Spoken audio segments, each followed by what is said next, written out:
Hi అండి, welcome to my channel సరదాగా కాసేపు అత్తా కోడలతో. ఈరోజు రెసిపీ వచ్చి పూరి విత్ పప్పుచారు. ఈ రెసిపీని పెళ్ళైన తర్వాత మా అత్తయ్య గారు వాళ్ళ ఇంట్లో చూసి కొత్తగా అనిపించింది.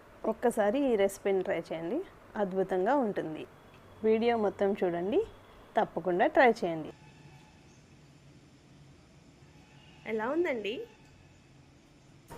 ముందుగా ఒక గిన్నె తీసుకొని దాంట్లో ఒక గ్లాసు ఎర్ర కందిపప్పు, నార్మల్ కందిపప్పు వేసి కొంచెం వాటర్ వేసుకొని ఒక హాఫ్ అన్ అవర్ నానబెట్టి కుక్కర్లో పెట్టి విజిల్ పెట్టుకోవాలి.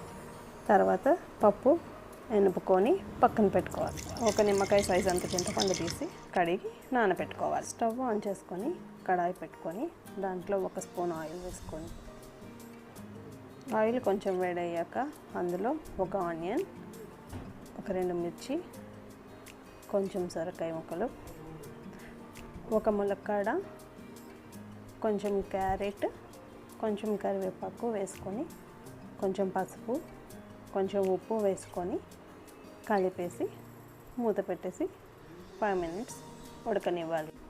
అవి కొంచెం ఉడికిన తర్వాత ఒక 2 టమాటా వేసి కాసేపు ఉడకనివ్వాలి. తర్వాత కొంచెం చింతపండు పులుసు వేసుకోవాలి. చింతపండు పులుసు కొంచెం మరిగిన తర్వాత పప్పు కూడా వేసి కాసేపు మరిగించుకోవాలి. తర్వాత ఒక గిన్నె పెట్టి ఇంకొక స్పూన్ ఆయిల్ వేసుకొని పోపు కోసం వెల్లుల్లిపాయలు, ఆవాలు, జీలకర్ర, ఎండుమిర్చి, కరివేపాకు వేసుకొని కొంచెం వేగిన తర్వాత కొంచెం ఇంగువ, సాంబార్ పొడి, 1 స్పూన్ కారం వేసుకొని కొంచెం వేగిన తర్వాత మనం ముందుగా చేసుకున్న పప్పుచారుని దీంట్లో వేసుకోవాలి. తర్వాత ఒక 5 నిమిషాలు మరిగించి రుచికి సరిపడా ఉప్పు కారం ఉన్నాయో లేదో చూసుకొని కొత్తిమీర చల్లి ఒక 5 నిమిషాలు మరిగించి పక్కన పెట్టుకోవాలి.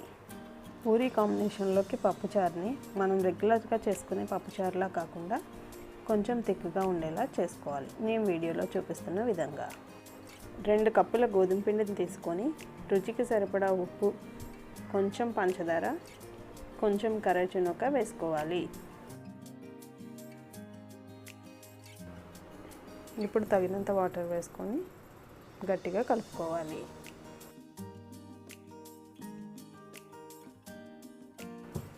వీడియోలో చూపిస్తున్న విధంగా కొంచెం గట్టిగా పిండి కలుపుకోవాలి. తర్వాత చిన్న చిన్న ఉండలు చేసుకొని మనకు కావాల్సిన సైజులో పూరీలు చేసుకోవాలి. తర్వాత వేడి వేడి నూనెలో వేసి పూరీలు బాగా వేయించుకోవాలి. ఎర్రగా వేయించుకుంటే టేస్ట్ చాలా బాగుంటాయి. అంతేనండి, వేడి వేడిగా పూరీ పప్పుచారు రెడీ. లేట్ ఎందుకు ఇంకా, మీరు కూడా రెసిపీ ట్రై చేసేయండి. వీడియో కనుక నచ్చితే లైక్ చేయండి, షేర్ చేయండి, సబ్స్క్రైబ్ చేయండి.